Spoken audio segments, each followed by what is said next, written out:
It's the HoopWise Podcast from New England Basketball Journal, a comprehensive look at the basketball landscape in New England, tracking prospects, recruiting, college, and more, with your hosts, Steve Hewitt and Ethan Fuller. Hello, and welcome into another episode of the HoopWise Podcast. I am Steve Hewitt, joined, as always, by Ethan Fuller. We are the New England Basketball Journal. It's been a little while since we had a guest, Ethan. But it has. It's been lovely. But I'm really excited about this one. We're joined by the head coach at Williston Northampton, and Ethan can attest. I've been hyping up this team a lot over the last month. They're off to a 5-0 start with some really big wins. They've been super impressive for me to watch. Ben Farmer, welcome to the show, man. How are you doing? I'm good, Steve. Appreciate it, man. Ethan, great meeting you as well. I'm feeling honored, man. You guys haven't had a guest in a while, so feeling good about that. Absolutely. Only the big fish get on here. Huh? Before we start, some sad news in our world over the last week. I want to recognize it's been a kind of heavy couple weeks in the NEPSAC local basketball community. On December 30th, Thayer Academy head coach Mike Babul tragically was lost from us. He was 47 years old. He was a legendary player at North Attleboro High School, was Gatorade Player of the Year in 1996, went on to UMass, played 4 years at UMass, went on to embark on a great coaching career. Ben, I know you're developing a little bit of a relationship with him. You were actually the last coach to coach against him, which is super unfortunate, obviously. And I just want to give you the floor. Any thoughts or memories you wanted to share about Mike? How will you kind of remember Mike? Yeah, well, obviously it was incredibly sad when I got that news, and very, very shocking. It stopped you right near whatever it is that we were doing when I heard about that. But my relationship with Mike, goes back, to last year in his first year, at Thayer. He had gotten a job, I want to say 2 or 3 weeks before the season started. So he was really just getting into it. And, I didn't know much about Mike. I put 2 and 2 together when he got the job, and I was doing my research about who we were playing, at Thayer Academy and who their new coach was. And I was like, oh my gosh, I remember this guy. I remembered him and his brother. I had an older brother, and, he played college ball, and we saw these two brothers playing up in, Massachusetts. I'm from Connecticut originally, so the New England basketball world gets pretty small. So when you see two guys like that doing what they were doing at such a high level as players, it was incredibly inspiring for young guys. And I remember seeing that growing up. And then when I found out we were playing there last year and I was going to be coaching against this guy who, I think he was in college hoops for close to 10 years, and he was a GM coach. And I'm like, oh my gosh, and they had some great wins last year as well. And, coaching against him last year for the first time he was a very, very good basketball coach. And those kids played so hard for him. And so Mike and I kind of started, and we were staying in the same hotel last year. So I got to have breakfast with him and coffee, and we really started, this relationship. And, we stayed in touch over the year, and, he was asking a ton of questions about prep school and how it worked. And, he was still, he had just gotten the job, and this was last year. And then this year, obviously they got off to a great start, and we played him, that Saturday at Exeter. It was the last game that he coached. And, just a weird feeling, after the news. But, he was such a good coach. And those kids, coaching, man, you can tell a lot by how the players, how they play, man. Do they play really hard? The communication, the effort, coaching has a lot to do with that. And, Mike's teams, those players, man, they never stopped and they never gave up. And we knew that going into that game. And my thing was they have good young players, and, he was just getting started, just establishing, and they were geez, I think over the next 3 years, they were going to be in the top half of this thing in Class A prep school ball. And, it's like when I was preparing for that game last weekend or a week ago, a big part of the scout was how do we take Coach Babul out of this game? Because he could coach a game like, just so well, so we ended up just doing full court, scramble, run and jump, man on man, to try and take him out of it, because he was so good at managing a game for 32 minutes that, I think the number one key for us was to try and take him out of it. And he's just, it's just a sad, sad time for all of us and who knew Mike. And if you didn't know him, I mean, the guy was he was rock solid, man, down to earth, curious, passionate, competitive. I gave him a scout on my team. I was talking to him on the phone. And I didn't even know. Like, he's like, so who do you have? And all of a sudden, like, I gave him our whole lineup, like, strengths and weaknesses. And I'm like, wait a second, this guy just literally, like, he just got a scout of our team on the phone, like, and he was so, like, and he was, we were just talking, we were bullshitting and stuff, and he was just an awesome, awesome guy, man. So it's so sad. I feel terrible for him and his family, and everybody who knew him. He had such a bright future in New England prep school basketball, man. He was just getting started, and it's just so tragic. So tragic. But I'll think about him every time I coach, man. Every time I get the opportunity to get out there, whether it's practice tonight or a game on Friday, and he's on my mind a lot. So Yeah, absolutely. Just stops you in your tracks, like you were saying before. And yeah, I had met him a handful of times since we started the basketball journal last summer, and he was nothing but wonderful and kind to me. right. Even though Great he dude. barely even knew me. I know he was really excited about the future and move ahead, and just full of life. Like, it's just shocking to see anyone that be lost so young. But Stop you in your tracks, man. But Yeah. we're gonna all coach for him. We're gonna all play for him, and it puts life into perspective, man. It's very fragile, and you just never know when this thing can come to. It's so sad, but he's on all of our minds. I know that right now. Absolutely. I know it's a difficult transition to not talk about hoops, I guess, but I guess as we move on, we obviously keep Mike in our thoughts and prayers, and their family, and Thayer as well.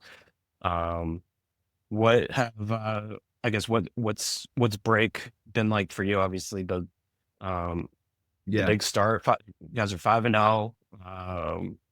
What, I guess, is that strange to only play like 5 games and then go on this really, really long break? Can you take a lot from those 5 games? Is that enough sample size to kind of like digest the season to date and kind of look at some things? And how do you sort of process the kind of break? I'd say yes and no, Steve. Like, the break's too long. I mean, that's the first thing I think give you. Like, when I first started doing this, I'm in my 9th year now, 9th season coaching prep school basketball at Williston. And my first couple of years, I used to freak out. Like, how is this possible? How are we? It was like 2 different seasons, like, because these breaks, I mean, God, we got done on December 22nd or whatever, and they're so long. And so I'm somewhat seasoned now, so I know what to expect and how to manage the first couple practices back and lower my expectations. Like, they're going to be out of shape. That and we're very fortunate. We got guys in our program. Basketball means a lot to them. They're getting in the gym. They're getting workouts in, but it's hard sometimes. Like, gyms are hard to get into these days, and it's freezing cold. So sometimes you got to go out in the driveway. You got to go to the park, like, work on your game. And so it's cool, in that sense. And we can really figure out, how important this game is to some of our players. And it's like, all right, if you didn't do much over break, it's going to show, in the first couple weeks. it can be detrimental, and it's important. And I think our guys know that they have a responsibility to themselves and to their teammates to make sure they're getting their work in over break. And 5 games, Steve, that's a low number for us. Typically we're at 7. We'll talk later. We got, obviously had the issue with the Exeter being stuck on the pike for 5 hours. But Yeah. we'll, so, I wish we could got a few more games in, to be honest with you. But in Class A, we start a little bit later, than the Triple A's and the double-sided Triple A's. So it is what it is. I think we're 5-0, but I'm not putting too much emphasis into what our record is right now. I'm really just watching us critically and what are we good at, what are we not good at, what do we need to get better at. So the record's the record. But yeah, I mean, it's a decent sample size. It's just, it's a small part here, but I think it's enough to have an idea of, again, what our strengths are, what our weaknesses are. And then, player wise, rotations and where some guys are at and where can they be, and trying to project and, bring some other guys along here. And, but yeah, I'm happy with the start, but we're not, again, like we're not getting too caught up in the record. It's just about, how can we keep getting better, man? The record and all that stuff will take care of itself. Yeah. So I almost feel like I owe you guys an apology, because Ethan can attest to this. I didn't even mention you guys in any of our preseason coverage or our preseason pods. And it's probably my fault, Steve. It's probably my fault, man. I do a bit, the social media stuff, like I got to be better at it. And it's hard for me. It doesn't come natural to me, all the stuff, the social media stuff. But I mean, it's all good, man. Yeah, but I mean, for me, like I'm still learning all these teams. This is my first season doing this, and trying to get. There's like what 80 something NEPSAC teams. I don't know what the number is, Crazy. but yeah, I don't want to disrespect your team or because I'm sure you felt pretty strongly about your group going into the year. And just to rattle off like what you guys have done to start the year, you beat Bridgeton, which is obviously a Class AAA team by 15, I think it was, right?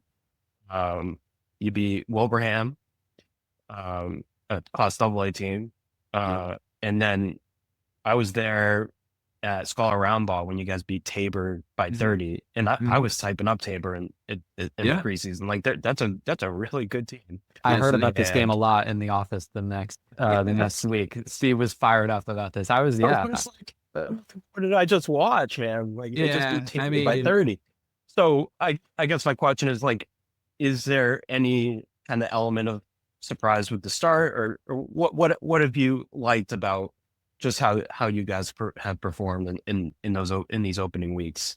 Our first, for these first few games, it's a lot of showcase, type games, like neutral sites, so you never know how your guys are really going to respond. We had one scrimmage, we scrimmaged Thayer Academy before the season started. So, and we were at home and, so you just don't know, until you get out there under the lights. And we had a lot of returning guys. So, I mean, I had a good feel for, a majority of the group. But again, we have, freshmen, we have a freshman who's playing, significant minutes now. And you never know how they're going to respond when the lights are on, and, some new players. And, so yeah, just really impressed with how they responded to some of these moments. It's a big stage, to go out there and play in front of all you guys, the recruiting services, college coaches, all the social media stuff. And it's hard to be a player these days, man. Like, anything you do, it's going to be on camera somewhere. And,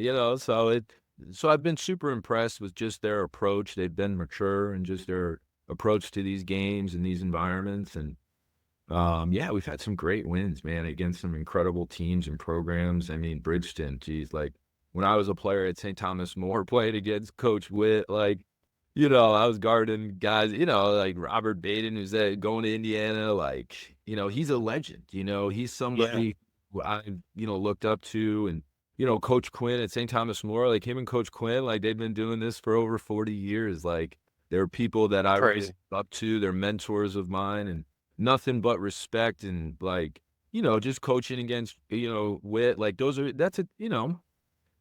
prep school basketball has come such a far way, man. Like Williston, Northampton, like, 20 years ago, like you're not playing against Bridgeton Academy. And we had a school, we had a team, but it just goes to show you how far New England prep school basketball has come. And, it was back in the day, it was, St. Thomas More, Bridgeton, New Hampton, all the South Kents, Brewster, and it's evolved, to this. There's so much parity now, and it's unbelievable, the balance. And there's so many players out there, and it's amazing to be a part of it. But yeah, some of these games, like, it's been awesome for us. The Tabor game, like, obviously they're a very good team. That game just, it just, whatever. Sometimes in basketball, man, like it just gets away, and the train was rolling, and our guys were playing with a ton of energy. Trust me, they're a very good basketball team, and they're going to win a lot of games this year. They got a ton of talent. They're well coached. And that goes for everybody that we've played thus far. We've had some awesome games. The Wilbraham game was great. Like, I was talking to Mike Mannix about this the other day. I ran into him at a coffee store, and Oh, really? yeah, and at our local coffee shop. I was like, "What the hell are you doing here?" But no, he was meeting, some people, and we talked, and it felt almost like an old school public high school basketball game. Like there was a great crowd, just the whole environment. It was a great game, bunch of back and forth, and it was high level. Like the guys were making plays, down the stretch, and so yeah, just so. To answer your question, Steve, yeah, it's been a great start. We've had some great opportunities. I'm happy for our players. They've handled it all very well, but we got a lot of basketball left. So I did, Ben, I wanted to ask go a little bit, I wanted to ask you this question because you were a post-grad player in the mid-2000s. Yeah. I wanted to know just how much, from your perspective, the lifestyle of being a prep school basketball player has changed since you did it yourself. Man, it's crazy. Like when I was doing it, I grew up in Southern Connecticut, public school kid my whole life. And, I never even, St. Thomas More was 40 minutes away from where I grew up. And like, we never even made our way. Some of the best basketball in the country was just 45 minutes from where I grew up. Like, and you just didn't really know, because back then, early 2000s, like Facebook came out, 02, like 03, so like there wasn't a big social media presence, like.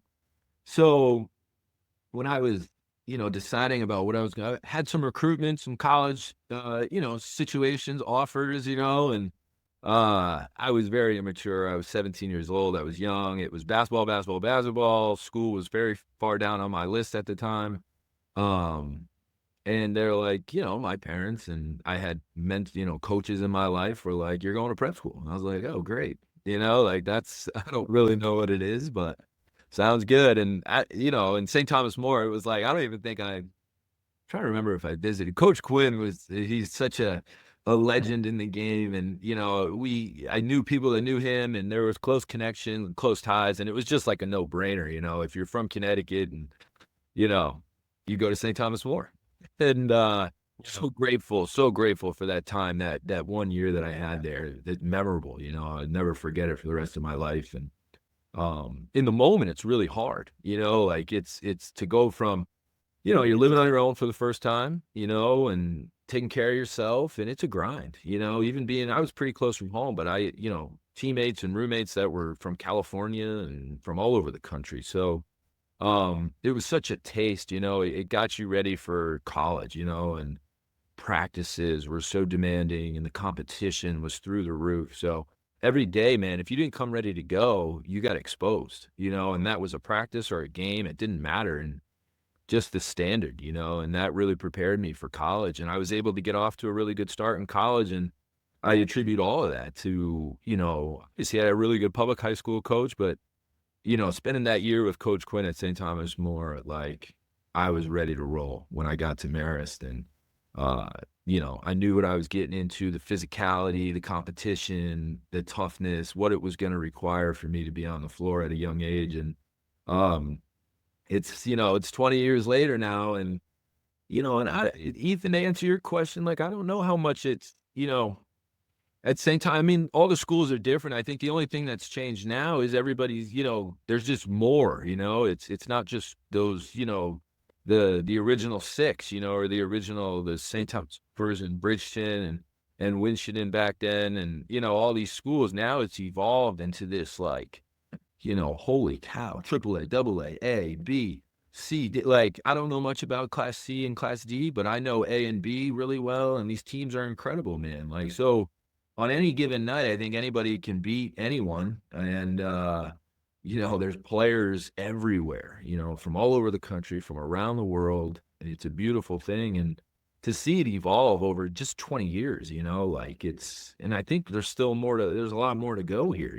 We're just kind of getting started, and it's been amazing. And social media has done everybody, you guys and, everybody who's a part of it. It's seeing those familiar faces is, but yeah, it's incredible how it's evolved. And I still think, when these kids come to these schools and they look back 5 years from now and wow, what a great decision, and you learn so much about yourself, and it really prepares you. I mean, prep school, preparatory, right? Like, it gets you ready. Like, if you want to play college basketball at any level, whether it's Division I, II, or III, or NAIA, or JUCO, or whatever, like, this is going to get you ready. Like, this is going to prepare you for what life is like. You're going to class, you're playing high-level hoops, you're in film, strength and conditioning. Like, it's really amazing.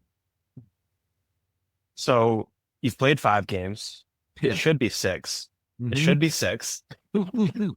I'm so excited for another perspective on this story because I felt so bad hearing Steve's side of it. So, I guess to give listeners of this podcast or the last episode, my story of it took 2 hours for me to get from Somerville to Dexter. This was December 20th, I want to say, December 19th. Yeah, whatever that Friday. Yeah. Whatever that Friday was. Right? Yeah, Friday. We got a nice little storm, a little nice New England nor'easter where the roads weren't paved, and you guys were supposed to be playing Exeter that night, the Class A showcase at Dexter Southfield, which is obviously a big drive for you guys coming out from Western Mass. Yeah. That was going to be a big game. Probably monster game between two of the best teams in Class A. I was really excited to get there. It did get there. It obviously didn't happen. Empty gym. So Exeter was there. They made it, but I'm not gonna give you guys any crap because the Mass Pike sounded like it was an absolute crap show. Oh yeah, this is nuts. So yeah, take me into that day and how crazy. Well, it was a normal start. Yeah, it was very normal. I mean, we were getting ready to go, finish up walkthrough, and talked about how we wanted to guard Exeter, and trust me, that is guarding them is a challenge. So it's we're walking through a couple actions that they go to and how we want to guard these things, and we're like, time to go. It's 2:00 or whatever. I can't remember what time the game was. Like, I think it was at 5. I think it was supposed to be 5:30. Our GPS, in the morning, it was like, all right, it's typically an hour 45, I think, to Dexter, 50 maybe from Williston. So, we like to get to the game an hour before. If we're walking into the building an hour before, we feel good about that. So, we're getting on the road, we're going, and all of a sudden, like, throw it in Google Maps. And at first it was like, all right. And we knew there was weather, but we just didn't anticipate what we were about to embark on. And it just like, at first it was like, all right, it's going to be 2.5 hours. So we're like, ooh, it's going to be tight, but we're going. Like, we're going, like, whatever. If we get 20, 30-minute warm-up, no problem. It is what it is. It's basketball, prep school, stuff happens. So we're cruising, we get going on the pike, and all of a sudden, like, the GPS wasn't really budging, it was like the time wasn't going down. And I was like, man, we've been driving for a half hour. Like, it still says we're getting there And all of a sudden it was like creeping up, and all of a sudden it's 5 o'clock. And then the ETA was 5:30 and 5:45. And Jay Tilton and I are texting, and I'm like, dude, I don't know, man. Like, this is getting a little weird. And I couldn't really go on my phone. I was driving a bus full of 14 kids. You know, you can't be on your phone. You know, I'm white knuckling it on the pike. And I mean, it was nasty out there, but I didn't know. And all of a sudden they redirect us to 84. And I'm like, what the hell? Like, we never get off to get to 84. We're going out to Boston, Brookline. So I was like, something's going on. And then it was, you know, come to find out, you're stuck. You know, the Mass Pike was closed. There was a tractor trailer accident, and, you know, and I think someone passed away. Like, it was. I didn't even know that. Yeah, I think someone passed away, I read, but it was an absolute nightmare. We got stuck. You know, we're texting. I called Jay, and, you know, it was going to be, I think we weren't going to get to the building until 7. It was going to take us 5 or 5.5 hours. It was supposed to take us an hour and 45. So, you know, Jay and I and, you know, and the Dexter coach, we all, and the AD over there, we all just kind of decided, and our AD here, that it just didn't make sense, you know, for us to try and squeeze this in. It wasn't fair to Dexter and their people. Like, they've been hanging around there all day. And so they had to get home, and it's a bummer, man, because both our players were crushed, you know, like, yeah, it sucks when you make that announcement on the bus, you're stuck in the middle of traffic, and you tell the guys, and they're like, you know, heads go down. And it's just it was such a bummer, man. But, you know, I told Jay, so maybe we'll meet again, man, you know, down the road. And, you know, those type of games are really hard to reschedule just because they're a neutral site, you know, like, they're far from us. So we can't go on a normal Wednesday, or, you know, and then all the dates, everything's jammed up Wednesdays and Saturdays. So it just, super unfortunate. But we got to the hotel, and we ended up having whatever, we ordered pizzas, and we're like, dude, we're just staying in these hotels. We're not going out. Like, we got to play a basketball game tomorrow. And it was a long day, Steve, to say the least. So a weekend. Yeah. I can attest that Exeter, because they were warming up in front of me, and I was in the gym. I was in the gym with them, but they were similarly crushed. I think both your programs were really looking forward to maybe sort of a litmus test, maybe early season litmus test. For sure. Knowing how good each other were, and we do this every year.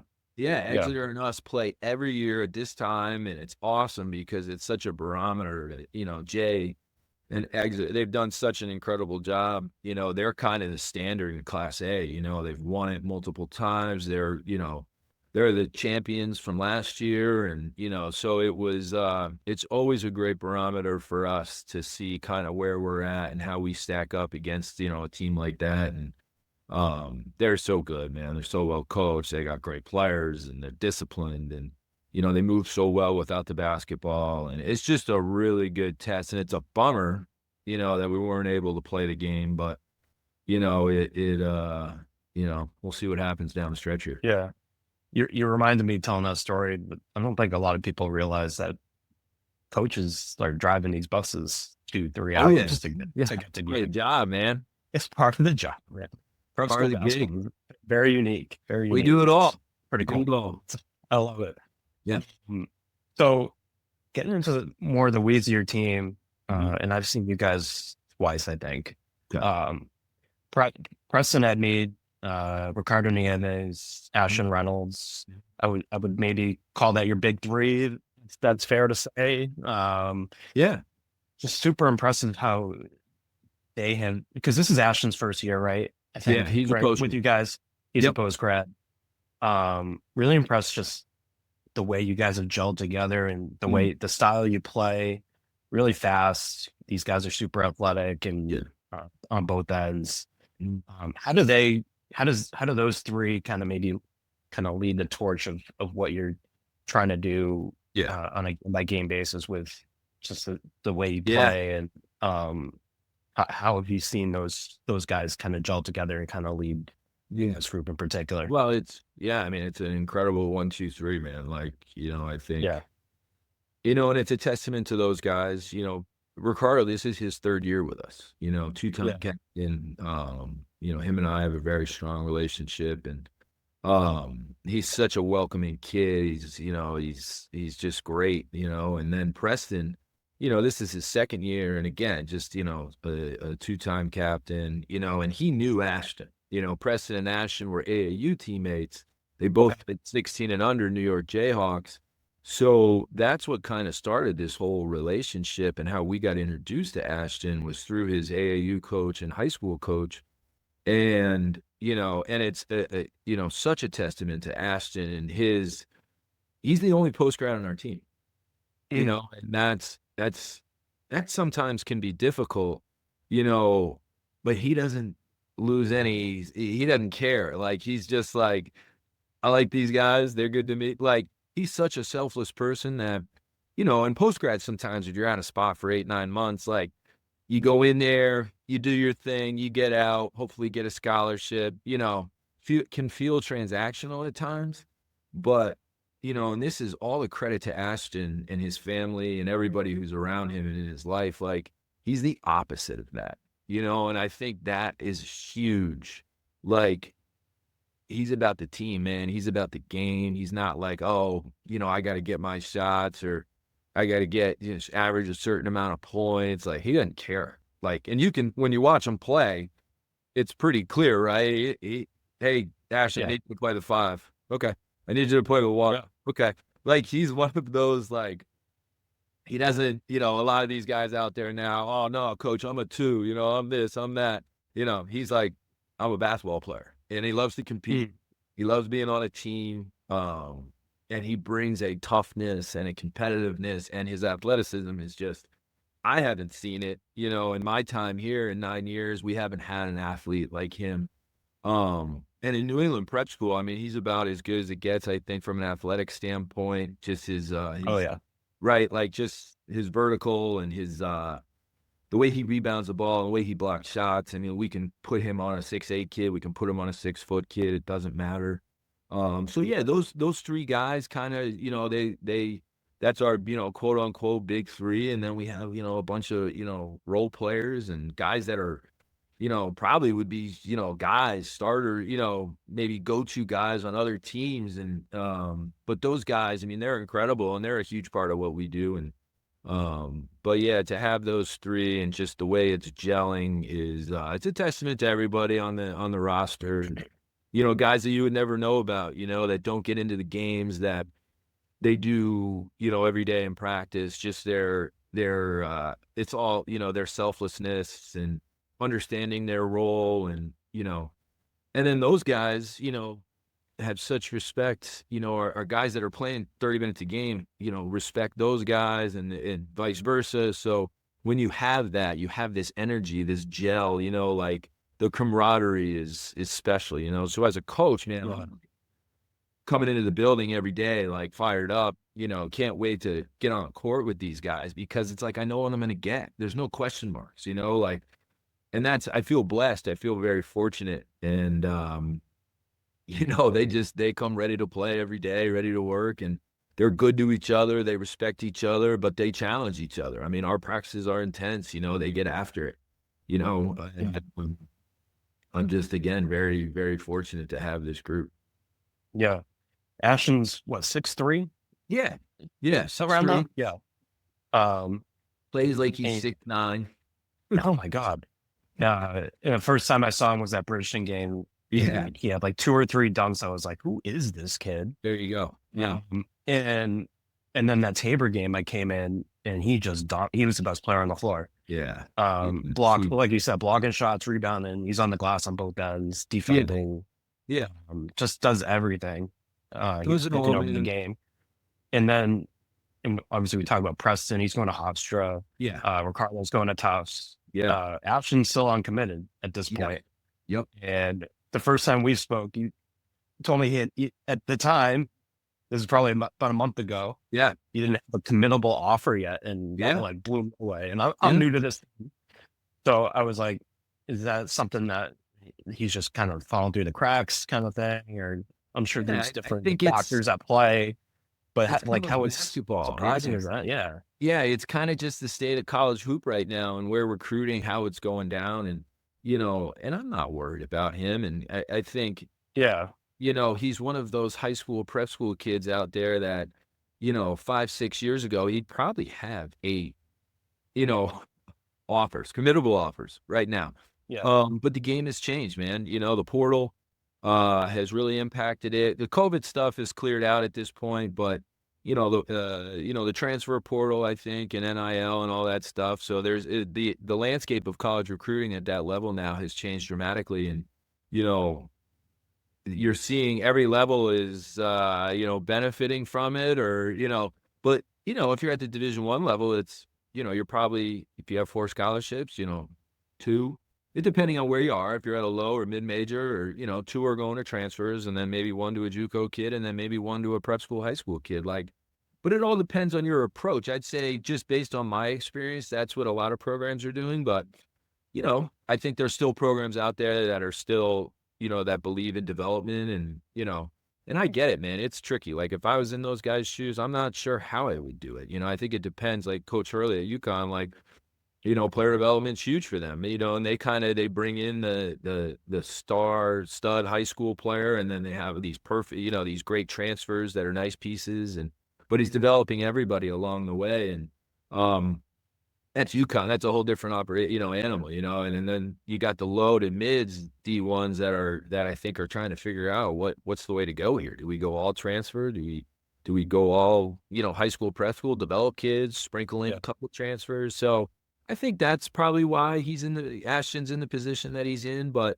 And again, another testament to him, man. He's not texting me, calling me, coach, what's going on? Like, he just plays, and he trusts that, things will come together and work out for him. And when the time comes, he's going to, somebody's going to get a steal, that in my opinion, like, just that athleticism, his selflessness, his competitiveness. And there's areas of his game he needs to improve, but it's really hard to teach the things that he does really, really well, yeah. Does he need to improve his jump shot? Yeah. Does he need to improve his left hand? Yeah. Does he need to but I mean, that's stuff that you can all teach, and he's a much better shooter than people think. He just hasn't, really, it's reps, it's confidence, it's those types of things. It's doing it in a game, but kid's in the gym, he's working, he puts the time in, so he deserves everything that comes his way. Absolutely. Ben, this is a little bit of a different direction. I just wanted to make sure I asked you this question because I was listening to, you were on, I think, the Prep Athletics podcast. This was a couple of years ago, and you talked a little bit about the benefits of being a coach who works in the admissions office too. I thought that was really interesting. And one thing I wanted to ask you is, do you have any advice for kids that are looking at prep school and getting into the admissions process, or kind of family advice too, that if there's any part of the process that you think kids and families don't realize works the way it does, or that would help make the process easier for them just to have that knowledge? Yeah, definitely. I mean, being in the admission office is huge for me, Ethan. It's like, I really understand the application process, the timeline of things, and every school is different. We're different than other schools, so timeline's important. I don't think you can start the process early enough. I think getting feet on the ground too, if you are in the area, or you've planned a trip. I mean, all these prep schools were all kind of in the same 45 minutes, or you can get everywhere. So if you are making a trip from out of the area, go see as many places as possible so you can really get a feel, and get your feet on the ground and meet people and say, wow, could I really see myself going to school here? So yeah, and then, being in the admission office, I can help them with navigating the application, letters of recommendation, making sure things are submitted in a timely fashion. And, the best advice I can give is, again, go visit these places, get on the campus, meet the coach. That's going to be a huge part of it because you're in each other's lives so much. Get film to the coaches. That's a great way to start it. I think a 2-minute highlight tape, I have never seen a bad highlight tape. So they all look good, man. But then usually what I do is I follow that up. Hey, send me a full game or send me a half a game so I can see in action, just like in a flow. So, and then, and you're going to know, if the coach is really like, they're going to prioritize, and, and I need to be better at this, but I get so focused on our current group that, it's hard for me to look ahead kind of, and, it's just me really doing the recruiting, and, and I'm doing the basketball, and I have a great assistant coach. He's the best, but he's our defensive coordinator, and he's doing a lot as well. He's got so many different jobs. So, I could probably be better at showing more love to the recruits for the following year. But, I would just, stay on top of these coaches. Communication is going to be important. And I think understanding that prep school coaches are incredibly busy, and we're not just coaching basketball. My job, my full-time job is I'm the, associate director of admission here at Williston. So I'm interviewing, and, I'm doing all these other things. Basketball is, yes, it's a big part of my life, and I'm grateful that but the admission part, like, that's my job, and I'm a dorm parent, and I'm doing postgraduate program. And, there's a lot of, I think, knowing that these prep school coaches, they wear a lot of different hats. So you're never a burden if you're a parent or a student athlete, aspiring student athlete. Like, shoot texts, emails, stay on top of these people. And ultimately everybody will, hopefully get back to you and give you the lay of the land. And, I'm very transparent in the process. If I think a kid's a fit or I'm interested, I'll tell them. And if not, I'll tell them that too, and just so nobody's wasting time or anything like that. So, but yeah, that's probably the best advice I can give, even.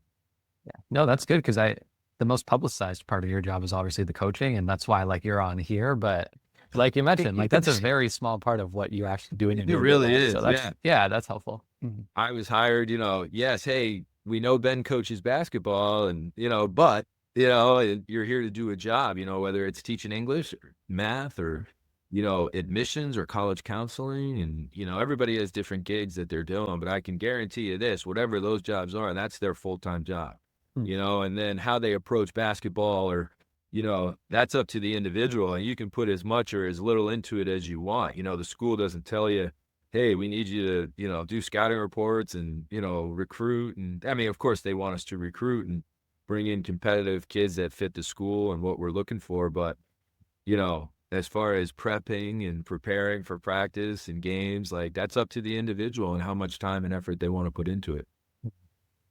So some long days, very long days. They're all fun, man. I've been on the other side. I did medical sales for 3 or 4 years, and it was great. It was my first gig out of college. I was, a little burnt out from hoops, and man, I've sat in a cubicle and made 50 phone calls a day, and, I know what that life is like, and I'd much rather this life. It's, I'm grateful every day that I get out here and get the chance to work with these young people. So that's awesome. Ben, do you have like a pitch, like kind of a recruiting pitch that if it's a guy like Ashton or anyone else that, I don't know if there's anything that you try to tell a kid about, just like what kind of experience you're getting at Williston, what kind of development they're going to get as a player and as a person too. Obviously that's character elements important too. And what do you kind of tell a kid who's interested in coming to Williston, or maybe they're on the fence and you're trying to woo them in lack of a better term? Oh, it's true. Yeah, it's true. You're trying to paint a picture, and give them an idea of what life is like here. And it depends, when you're recruiting someone like Ashton Reynolds, who's a postgraduate, and or if you're recruiting, a freshman or a sophomore who's going to be a 3 and 4 year kid. So it's a different, pitch. But for someone like a postgrad who, I've been in their shoes, I know what it's like. I know, what it feels like your senior spring, not knowing what you're doing, and the anxiety and stress that comes with that. And, and talking to them about what life is like here as a postgrad, and how, incredible the experience can be. And, it's going to be tough, man. Your friends are going to be in college. They're going to be texting you and calling you at 2:00 in the morning. They're having a ball, and you got study hall from 8 to 10 p.m. on a Friday night, like with your door open, and we're collecting your phones, and you're like, wait, what am I? But I remind them, fellas, like, this is 8 months, not, it's when you look back on this in 4 or 5 years, I promise you, like, if you come into this with the right state of mind and you're open-minded and, you're willing to learn and grow as a player, as a student, as a young man. And man, it can be such an incredible, life-changing decision, and in the moment, though, it's tough because you're like, man, it's the last thing. I want to go to college, and, I've been grinding, I'm working, but, like Steve Jobs, man, you can't really connect the dots, looking back. You can only connect them when you do look back. You can't connect them looking forward. So it's like, for me in particular, if I didn't do this or I didn't do that and I didn't meet Coach Quinn and I didn't go to St. Thomas More, then I wouldn't have gone, and all of a sudden you start connecting these dots and you're like, oh my gosh, like maybe I wouldn't be doing what I'm doing right now. Like if I didn't get that experience at St. Thomas More and meet Coach Quinn and get to see what his life was like and knowing that, oh, wow, prep school basketball, that looks pretty cool, and get to see Coach Quinn and his family eat in the dining hall and, and like these little things that I was exposed to that, probably is a major reason that I'm sitting here today with you guys, like, and doing this job. And, so yeah, I think that's, and just player development, skill development, on the court. I've been very blessed in my life. I've had incredible coaches my whole life, starting with my dad. He was an awesome coach. He was I come from a football family, believe it or not, but, he was just a great coach, and I had that. And then I played for a great public high school coach, George Braun, who really taught me how to play, reading screens and how to cut, how to understand spacing and defensively, how to guard off the ball, like that's something that's like so important. And, so I started there with him for 4 years, and then to go to Coach Quinn, blessing, like incredible every day. I was hanging on every word he said, being in the bus with him, just talking. And then I played for Matt Brady at Marist College for 4 years, who I think is probably one of the most underrated college coaches in the country, who, he's grinding away. He's at high point right now, but he's been everywhere. He's been a head coach at Marist. He was very successful. He's a head coach at JMU, very successful, took them to the tournament.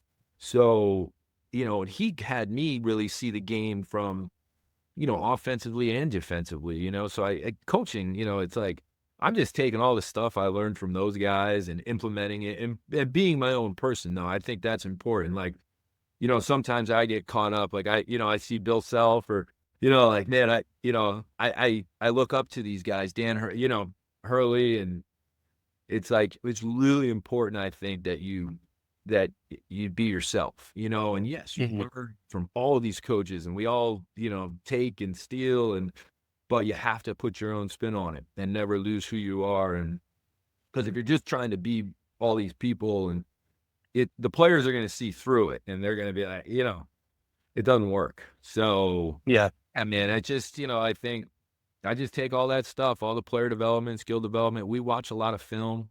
Hopefully when guys leave here, they look at the game a little differently, and both offensively, defensively, they value, the Billy Donovan line, the 95%. What are you doing when the ball isn't in your hands? How are you in a game? Like, that is paramount for us. So I would spend, Steve, I probably spend 80% of my coaching on those things. Like, we're jumping to the ball, we're in the gaps, we're not getting face cut, head on a swivel, how do you set a flare screen? How do you set a back screen? How do you set a down screen? And what's the angle of those screens, and why is it important? I think with young players today, they need to know why. Back in the day, we were never allowed to ask why. Did, hey, sprint the floor, run the 2-lane. God forbid you ask why, your coach, hey, you're out of practice. Get out of here. Nowadays, from what I've learned, these kids, if you tell them why, and you explain that to them when you're teaching it, hey, why do I need you to rim run? Why do I need you to do this?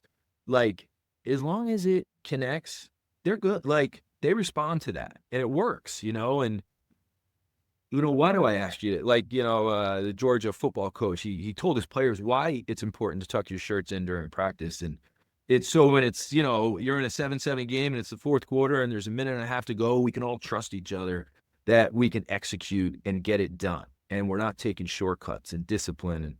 But I think it's important to teach these kids, and we're willing to do it here at Williston, man. It's not the winning and losing and all that. I try not to focus too much of my mental energy on that stuff. I focus all of it on just teaching the game and helping these kids grow as young people. And, usually if you do all that, man, the scoreboard starts to take care of itself.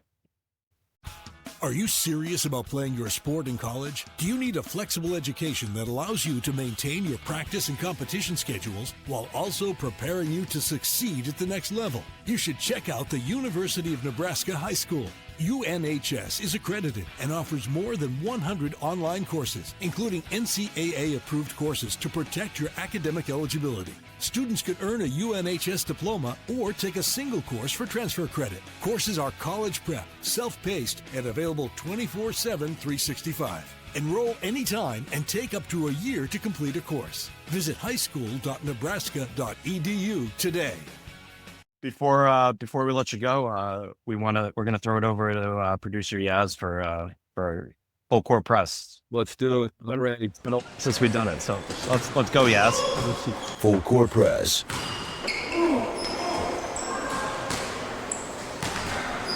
Yes, welcome back to Full Court Press, where our panelists will receive 3 questions they are completely unprepared for. The questions have been tucked away underneath a pile of rat dung in the old Boston Garden. I don't know why I came up with that, but all right. Missed those days. Nervous. I'm nervous. You should. I think you'll be able to handle it, Coach. The other 2 guys, we'll see.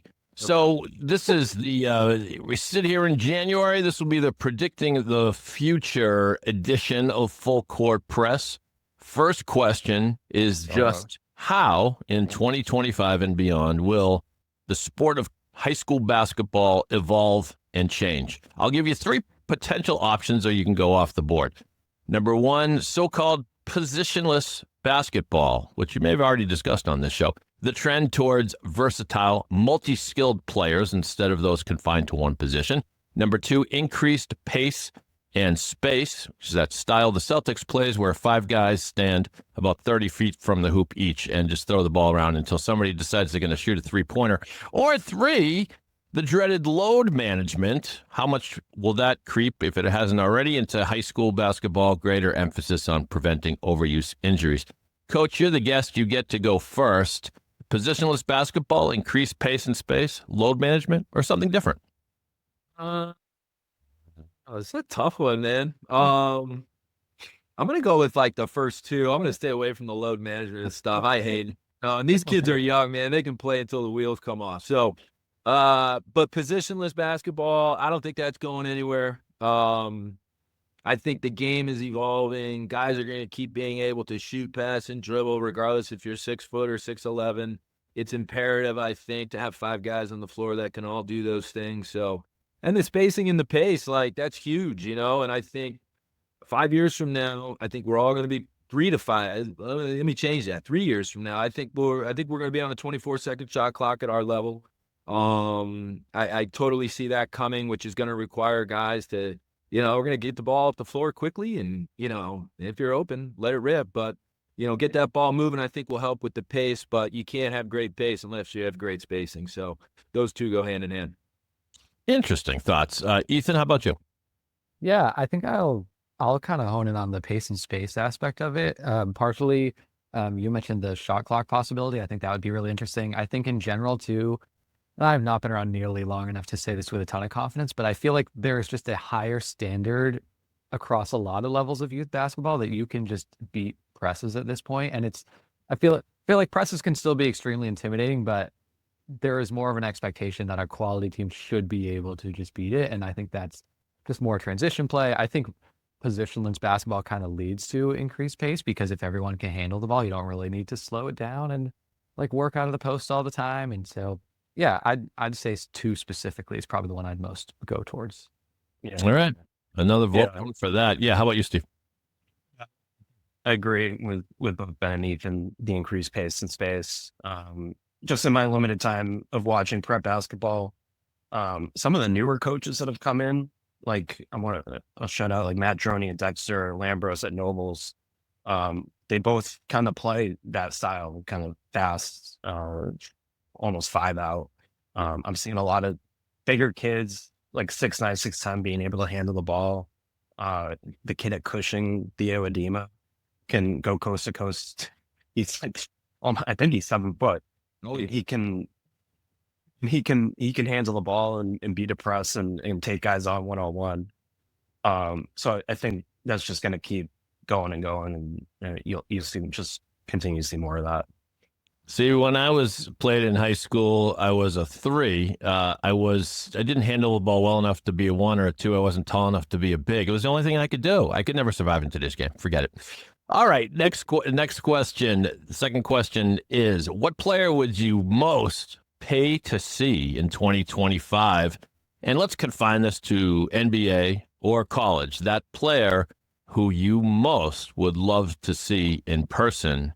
We'll reverse the order this time. And Steve, how about you? The first thing that came to my mind was Steph Curry. Even in 2025, the guy's just doing absurd things. Like, you just watched the Olympics last year, how he closed the gold medal game, or if you watched on Christmas Day, some of the shots he was making, like, just, what is he, 39? 38? I don't know what his age is. We'll look that up. Yep. He's up there. He's getting there. And I've seen him live a few times just because I covered the Celtics the last couple of years. But I would pay to see the Warriors, even just to get like one last look at him, because it sounds like he's maybe 2 or 3 years away here. But Steph he's Curry still playing at super high level. Yeah. Steph Curry will turn 37 in March. Okay. Yeah. He's around there. No spring chicken. Ethan, how about you? Yeah, I was interested to hear what Steve would say, because he's seen so many more players in person than I have. I'm gonna pick. I have 2 answers. I'm gonna pick LeBron for the NBA, just because, like, there's only so much time left that we're gonna be able to watch him. I've never actually seen him in person yet, so that's just kind of a bucket list one. And then Juju Watkins at USC she's ridiculous. Okay.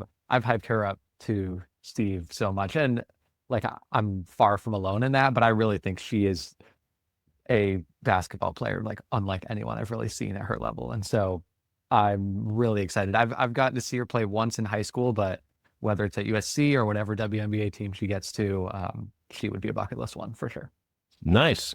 I saw a report that LeBron James is putting pressure on his son Bronny to have a child because he needs to play with his grandchild as well. That was on theonion.com, so it might not have been accurate. Oh, man. Coach, your thoughts, player you'd most pay to see this year? Probably the Jokic, the Joker, man. Ooh, Man. He's so unique for me, and I just love big guys that can pass the basketball. His hands are amazing. His feel, his touch around the rim. He plays like at such a weird, everyone thinks it's slow, but I think it's sneaky fast, and like he's just unbelievable. I mean, like, I never saw Larry Bird play, but I'm not comparing the two, but I'd say in today's game, this day and age, he might be the closest thing out there to a Larry Bird, just because he can't jump over a phone book, but he's a good rebounder. He knows how to do it. So my money's going to the Joker. I just bought his biography for Christmas. I've not read it yet, but he's so mysterious that I'm really excited to read it. Yeah. Yeah, Serbia's a great country, man. He loves it. As the only old guy on the podcast to have seen Larry Bird play in person, I would agree, Coach, that Jokic is probably the most, just so many of the intangible things. And Larry Bird famously said, I can't jump and I can't run, so why am I so good? And you just thought he just was. All right, question number 3, the final question, full court press. I want you to imagine a day in March when you're sitting down to watch the NCAA tournament. There's a full slate of games. And the question is, what are you going to be eating? What are you going to prepare? The ultimate meal, snack, or otherwise. And what you guys might not know is Coach Farmer is an avid cook, so he's probably going to prepare it himself.